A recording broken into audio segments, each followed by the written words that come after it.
We're gonna go pick up the Subaru Legacy. So I mean, 600 bucks seems like a hell of a deal. All it needs is a fuel pump and a battery. So we're gonna give it a go. Gonna get some gas in this thing, and then on the way to U-Haul. Cool. Got the U-Haul trailer all hooked up to the truck.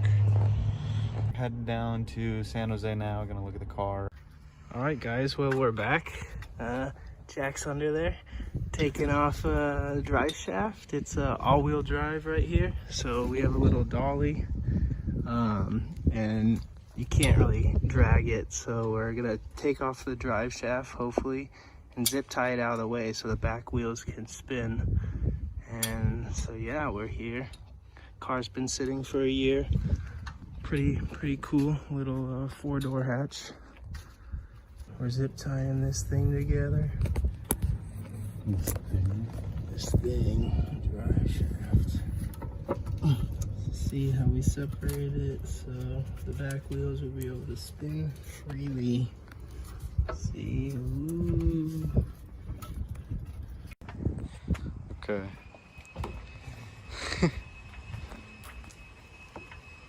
We got the Subaru on the trailer here. First impressions, it's, you know, as I thought, the paint's a little oxidized here and there.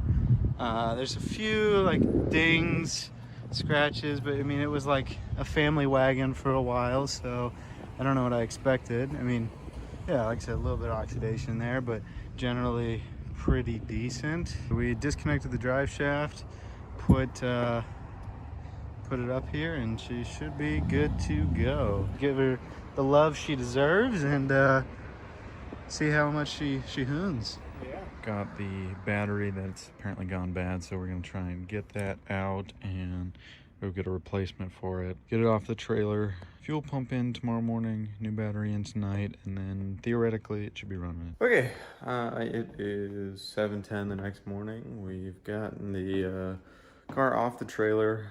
I'm gonna go reconnect the drive shaft. Gonna try and jack it up here and reconnect the drive shaft.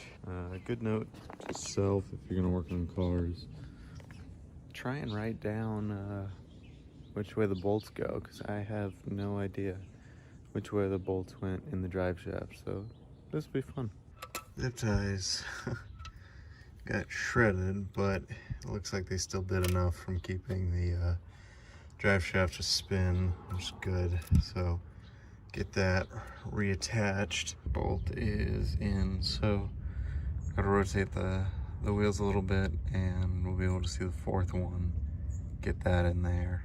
The bolts can only go in one way because this side here fits against the drive shaft itself, so you can just tighten and loosen these without having to put another socket or ratchet right there. Fuel pump is next. Got the drive shaft all connected. Put the battery in the engine compartment, but didn't connect it while I worked with the fuel pump. So to access the fuel pump, it should just be right behind this seat. And it should just literally be right there. It's just 8 little nuts. Hey, yo, what? We'll get them out. Get the new fuel pump in. Just the 8 millimeters. Got the electric clip here. Just move it off to the side. Got some needle nose. I'm just gonna clip these, get them out of the way, and then same with this Phillips head. And then we'll take it out and see what it looks like. Tuck these lines back behind so we can pull this straight out. And there's some fuel in there, so this might get messy. But that right there is the pump, so that's what we're gonna be replacing once this trickles out. And then you can see the little filter right there. All right. Yeah, so that's the fuel filter. Go ahead and swap that out. How's this gasket? It's not too bad. Definitely could use it clean, but I think it'll be all right. Okay, so this right here is the new fuel pump. So it'll connect to the solenoid there. There's a little bit of hose that goes in the top. and connects to the bottom. Got a new filter and some connectors in there, so take it apart and then start putting it back together. I'm gonna be honest, this looks quite a bit smaller, but it also has this electronic clip on there, and so rather than just the 2 terminals on the top, so this may be more efficient. I don't even know if it's gonna fit. This is just what the previous owner had included when I purchased it, so we'll try and rig something up and see if it works. Interesting thing to note here, this is your float for the gas gauge. Back on the older cars, they would just have this float here to tell you whether or not the gas tank's full, and that's why when you turn old cars off, the float and the gas gauge stays the same. Yeah, I have stripped all of the wires now, so I'm gonna use these gold-plated butt plugs. Hey, yo, what? Connect them, get them back in the car. Hopefully it'll start. Got the butt terminals connected. You're good to go. So I'm gonna put this back in, see if she starts up.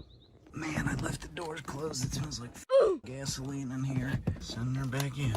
Like a glove? I'm gonna get these hoses reattached with some clamps. The nuts back on, the screws back on the plate. Back in the same way it came out. Okay, got to reattach the battery before we start it. Car hasn't been started. Got the battery in. Still not giving me anything. Let's see if it starts.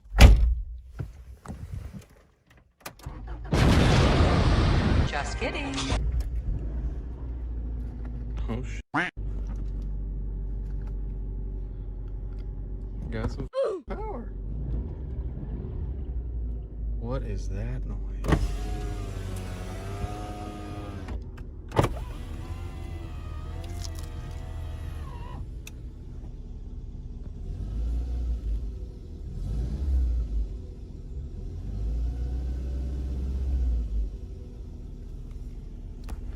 Well, it started. I guess we'll see if it drives.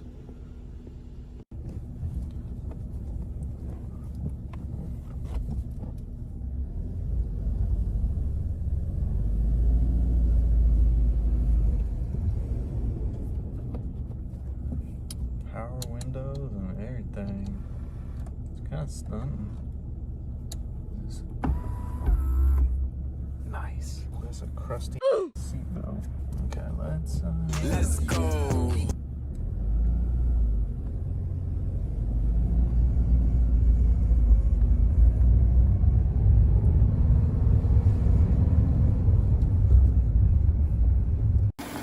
Alright, well, we got it running, and it feels fun, you know, take it around for a quick test drive. So the key's stuck in the cylinder. I simply can't get it out. Open, see? That's bone dry.